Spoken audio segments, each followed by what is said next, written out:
And greetings once again to you, our dear ones. Urias here with this continuing of the topic of the month. And of course it's still about the mind. And as we move along, we'll move into mindfulness and meditation, but we want you really to understand all these certain and different attributes of the mind, which make up your thinking capacity and how you project yourself out into your life. So you have heard of people talking about, the lower mind and the higher mind or the supramind. Well, of course, looking at those interpretations, the lower mind then is basically yourself merging through the lower chakra system. You could say, well, Urias, does that mean like negative areas or negative sayings, etc.? Or thinking of those, areas that I can't do this and I can't achieve that. And we would say, yes, that is basically utilizing the lower mind. And the lower mind is basically the lower chakra points, like the base and the sacral chakra points. And that's where a lot of people tend to dwell in on their day-to-day activities, especially if they're thinking about, well, I've got this bill to pay and I have got that to pay and this to do and all those problems I've got. Do you see? And what it does through the mind, because they're thinking through the mind, it starts to bring them down. Instead of going up in a real positive way, it's bringing them down to a negative area or a not so good area. How some people feel, well, and they ask you, how are you? And you say, well, not too bad. That's quite negative because, you're using the word bad in there. So it shows those people that say that are merging out of their lower chakra points, the lower mind. Now, as always, as we say, one should always try to manifest through the higher mind. And that is, of course, the heart chakra points upwards to the throat, the brow, or the medulla oblongata, and the thousand petal lotus. And if one can start to manifest in those areas, then you'll find your whole day will be a lot more enjoyable. Now remember, we're still looking at the mind, because one could say, all right, I've got this problem, Urias, but I can attend to it. So it's not going to disturb me throughout my day. And therefore, by doing that, then you're starting to lift yourself into those higher vibrations of consciousness to, make your day be most enjoyable and go exactly as you want it to be. Very seldom do you see people achieving that goal during their life. Because if they're working on their day-to-day job, and of course as you're working, then so thou shalt think also, and you're thinking, and then this is where these areas of what you've got to do and that can start to really build up a whole lot of mind thoughts in your mind. Or maybe problems at work and you're not quite sure which way to go, then the mind starts to think. So it's always good, our dear ones, to try to think in a very positive way and to keep your thoughts in these higher levels of the higher mind. And that's really what it is, because as we said in the beginning of these topics about the mind, you are connected all throughout your whole day with a specific chakra point as to how you are thinking. If you're thinking about, worrying about money matters and not enough food, not enough money to pay this and that, then you go down to the lower chakra points, like the lower mind. You see? But if you start to think about love and peace and harmony and happiness and compassion and, yes, I can do this and yes, this is going great, then, of course, you start to merge into the higher chakra points. Do you see? And if you can keep in those higher chakra points, it will improve the whole capacity of what you have to do during your day-to-day life. So, and this is all, remember, activated through your physical mind, through the mind vibrations, the channel of the mind, through your own consciousness.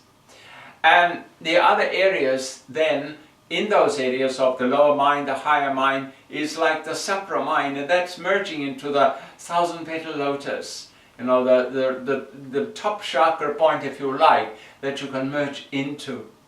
And it's very hard to keep in that realm of consciousness in this day-to-day material areas of your world that you are doing.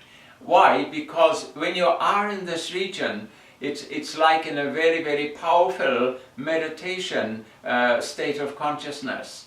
You know, it merges into the higher regions of samadhi. So remember, and all that is all activated through the physical mind. So the other attributes that we spoke of also are or is the egoity. Now, as we said before, the egoity does not want to let you release you from these physical material senses. It wants to keep you inbounded in your whole life in a material way. And you could say, well, Urias, how then do you mean, how does the egoity work? Well, very, very simply. And most people go through this on a day-to-day basis.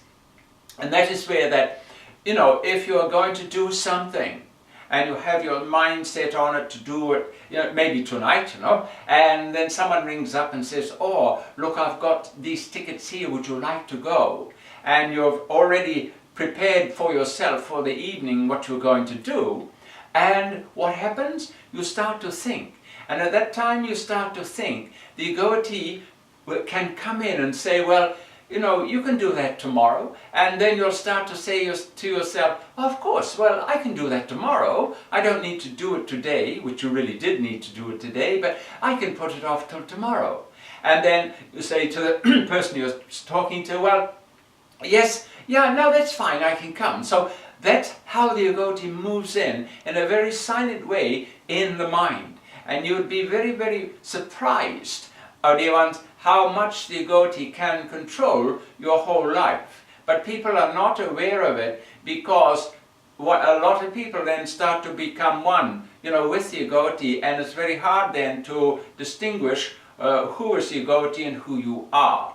Remembering the egoity, of course, is the part of yourself, but it's not the master of yourself. You are the master of thyself. You know, so the egoity is still there, but you need to become the master of it. So the egoity is always fighting in the mind to try to, you know, get you to stay in these material areas. Other areas, of course, in the mind is the subconscious mind. You know, and just think about this, as you go through your life as a little child growing up, then of course these areas of your life are all recorded in your mind. And areas of your mind, or memory people call it, then merge into also the subconscious part of the mind. So it's not, how can we say, interfering with your day-to-day life, but it's still within the mind. So the subconscious mind is very powerful, and many a time when you're sleeping or dreaming, the subconscious mind can come into play for you and activate for you, you see. So it's something that everyone has, so it's nothing to be afraid of, but it's just an area whereby, the consciousness and then subconsciousness, subconscious mind, resides within the mind region, in the brain hemisphere, but it's like it lies dormant until certain areas spark that off. And as I said before, one can be dream conditions that could start it off, or something sparks a light in your life that brings back a memory of years gone by, you know, things of that nature. So this is why when you start to think about it and say, well, you realize then the mind must be full of many thoughts, it is. You know, and that's why it's very difficult then, as we said before, to produce the power of your mind in your day-to-day life if your mind is fully cluttered up with all these areas of thoughts. Do you see? You know, thoughts here and thoughts there, thoughts everywhere. So, our dear ones, everyone goes through these areas. You know, it's not as though that, you know, it's one person has got no mind thoughts, another person has all these, but everyone has mind thoughts. And, you know, you could say, well, you realize, how then do we clear these away from the mind so that the mind can become beautifully calm, you know, in a very, very powerful way.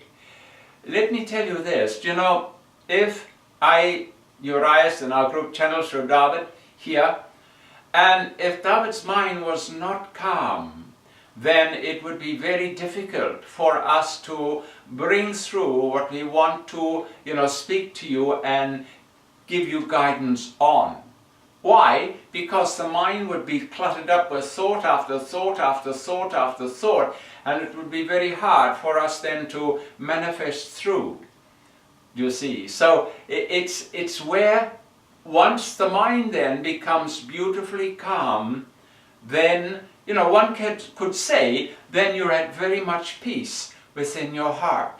You know, you feel a lot calmer, you can feel much more compassion, you can see life not as the material side, but it lets you take you deeper into the spiritual side of life and why this is happening, why is that happening, you know, why are these wars happening, why is that happening, etc. like that. So, but when the mind is full of thoughts and they're, you know, round and round and round and round like so in the whole mind, then it's very hard to receive a clear picture of why this is happening or, you know, what is happening over here, etc. You know, you can watch a television program, you know, a TV, and as you're watching it, all what you're receiving is going into the mind, you know, and you're understanding what is happening. And a lot of times, once that's finished, then, you know, you can still recall that, can you not? The day after, or maybe a week after, or 2 months later, or even a year later. Oh yes, I saw that on TV, you know, a few years ago. You know, and if you've seen a repeated program, you instantly recognize that you have seen it. Why? Because the mind, it's in the mind. You already know. The mind is letting you know, yes, I have seen that. So you can then start to realize how much starts to accumulate in mind consciousness, in the mind cells, in the brain hemisphere. You know, and it's just going over and over and over and over as each year, as you go through your life, goes away. So you have 1 year gone, another year gone, another year gone, another year gone, another year gone. But in those years, then all of the accumulation of thoughts and patterns that you have seen, including radio and television and reading, you know, on your iPads or whatever it may be in your papers and books and magazines, all goes into the mind. So you can see, you know, how much builds up there over a cycle of physical time. So that is why, our dear ones, that, you know, meditation, mindfulness is very important for people just to, you know, start to give them a realization of what actual power is in the mind and how it can be utilized. You know, so as I said, so many people do not realize that. They say, well, Urias, yes, I have a mind and I can think and talk, etc., etc. So what do I need else to know? Do you see? And that's how a lot of people think. But it's the accumulation of all these areas that we've spoken about over the years that build up in the mind consciousness. Now, that's why a lot of people, our dear ones, have a lot of trouble, you know, when they come home at night, or even just during the day, to sit down and just say, well, I'll just sit down and relax and just, you know, take in the beautiful scenery I am seeing. And what happens? They sit down to have a look at the beautiful scenery, and they're looking around, and all of a sudden, this comes into the mind. Oh, I forgot to do that. Now I have to do that.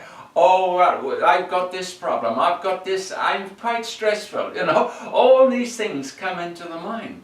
Whereby, as we said, you should be able to sit down and look at the beautiful scenery and just be totally, totally balanced, both physical and spiritual.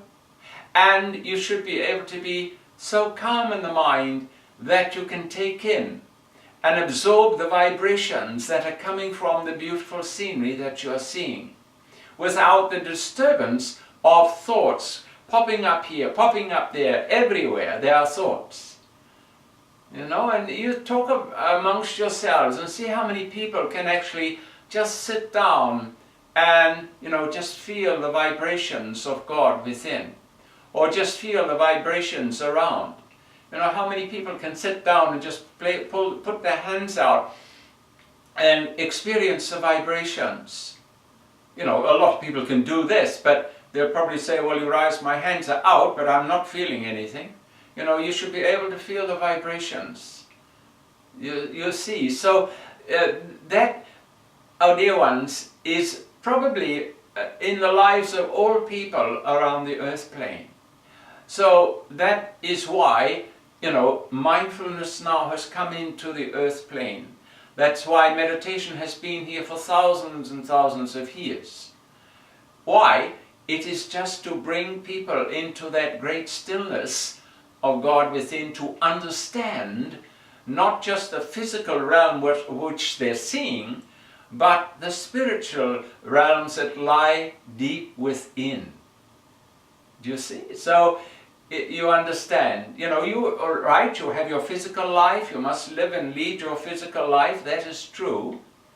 But, you know, there comes a time when you start probably to start thinking in the mind and through the mind channel, you know, what's life all about, Urias? You know, why am I here?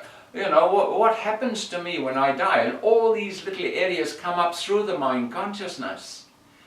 But you're not going to understand that if the whole mind is full of thoughts. Thoughts of now, thoughts of yesteryear, thoughts of tomorrow. You see? So, as we continue to go along, we'll just merge into those deeper areas of mindfulness and meditation and show you some areas what to do, and, you know, you can participate in that. Number one, to, you know, make yourself more relaxed. You know, feel calmer, a lot calmer with other people. You know, so many people get uptight, so many people get nervousness, you know, and their solar plexus chakra point starts bubbling up and they get all nervous, you know. And that's true, the mind and so many thoughts that are in there from past life traits, etc. So, when you study the mind, as we said before, you cannot see the mind, but you know the mind's there. You know, you have all those attributes of the mind. And when you look at them, there's quite a few, rather than just saying, well, Urias, here's my mind, and I can start to think and talk, etc. You know, what happens when people get older in their mind? You know, some people start losing their memory, short-term memory. Then, you know, they merge into dementia and all those other areas of the mind. You know, why is this happening? Well, simply because the mind cells are dying. You know, you need them to be rejuvenated through your life so that you are always up to date with what you are thinking, what you are doing, what you want to do, and what you can achieve. You see, so, you know, at the moment, our dear ones, mankind does not really realize how powerful the mind is and what you can achieve with it. So, as we go along, as I said, we'll move into those areas, and the next subject will delve deeper now then into the mindfulness and further into meditation. And just to explain to you, you know, how important it is to do that, and how it can improve your life, how it can make you become a better person, how you can instantly see your mistakes of the past. Do you understand? And so we are sure that everyone would much rather be happy in their life than sad, you know, be joyful in their life than, you know, be angry or moody, you know. And that's, a lot of it has to do with the mind and how the mind operates, etc. like that. So I think we'll come to the close now for today our dear ones, and we'll look forward to merging into the mindfulness meditation on our next subject on the next month. So we'll leave it there for today, and as always, our eyes bow to you in God's great light, and as always, thank you.